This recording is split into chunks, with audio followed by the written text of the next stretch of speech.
When I first began learning about supervision, I really got very, very excited by the quality of the conversations that I was having with other people and that I was having with my own supervisor. I trained in both Gestalt and transpersonal psychotherapy, so I had a very wide frame for the conversations I was having with clients and groups.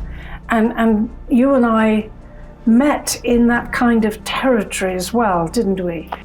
Yes, we did, because my background wasn't the same as yours, but it was in, I trained as a psychotherapist in transactional analysis.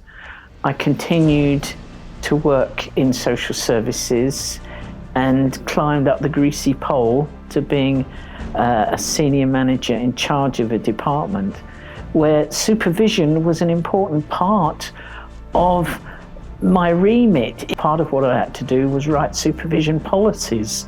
And so we really thought about practice and making sure that staff were adequately supported and resourced to be able to carry out their frontline work. So when I gave up the day job and took early retirement, and Edna said to me, "Ooh, I think there's something on the horizon which is interesting." I hadn't heard of coaching, but Edna said, "I really want you to come along with me to do a one-day workshop that's being put on for free in London, because I know that you'll suss it out and you'll see if it's a runner." So off we tootled up to Earl's Court, into a hotel up there, and had a day's trial of coaching. And at the end of it all, I said to Edna, "Yeah, I think this has got legs." So we went off individually and trained as coaches. Edna, we made a choice to train with different organisations to really bring in a broader vision of coaching.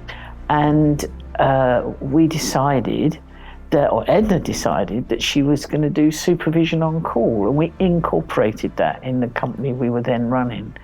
And you pioneered it, didn't you, Edna? Yes, I did. And we found with the supervision on call that we were also finding our feet, as indeed the coaching profession was, but we were finding our feet in terms of how we translated what Miriam already knew and practiced as a supervisor and what I already knew and practiced as a supervisor.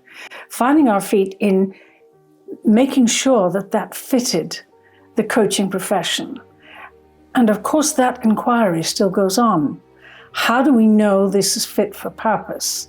What is happening now, if we really fast forward, that means that supervision as a conversation is really matching what coaches need and what leaders need, because obviously we supervise leaders as well. We ran supervision on call for a year or two, and we brought in our colleague, Fiona Adamson, who was also an experienced supervisor, and we began talking among ourselves.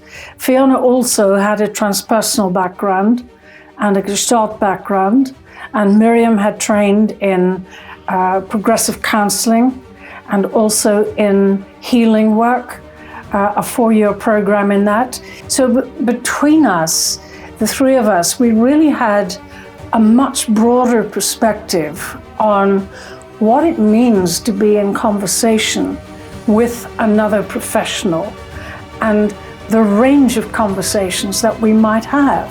So it wasn't just about, the model that we created, and it wasn't just about the other supervision models out there.